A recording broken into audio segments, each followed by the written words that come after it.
Nandamuri star హీరోలు బాలయ్య, ఎన్టీఆర్ల మధ్య box office war అనివార్యమైంది. ప్రస్తుతానికైతే ఎవరూ తగ్గడం లేదు. సినిమాను ప్రారంభించిన రోజే సెప్టెంబర్ 29న విడుదల చేయబోతున్నట్టు బాలకృష్ణ ప్రకటించాడు. బాలయ్య సినిమాకు సరిగ్గా వారం రోజుల ముందు సెప్టెంబర్ 21న జై లవకుశ సినిమాను రిలీజ్ చేస్తున్నట్టు అనౌన్స్ చేశారు. దీంతో వీళ్ళిద్దరి మధ్య ఈసారి రసవత్తర పోరు తప్పదని అంతా ఫిక్స్ అయిపోయారు. అయితే తాజాగా వినిపిస్తున్న టాక్ ప్రకారం ఎన్టీఆర్ తగ్గొచ్చని అనుకుంటున్నారు. వారం రోజుల గ్యాప్లోనే నందమూరి హీరోలు బాక్సాఫీస్ బరిలో ఉండటం మంచిది కాదని, దీనివల్ల 2 సినిమాలు నష్టపోతాయని బయర్స్ భయపడుతున్నారట. బాలయ్య ముందుగానే చెప్పాడు కాబట్టి కోరి బాలకృష్ణతో వైరం ఎందుకని కళ్యాణ్ రామ్ కాస్త తగ్గాడని ఫిలిం నగర్ సమాచారం.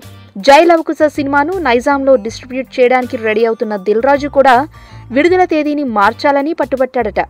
అందుకే ఎన్టీఆర్ జై లవకుశ సినిమాను చెప్పిన తేదీ కంటే వారం రోజుల ముందే విడుదల చేయొచ్చట.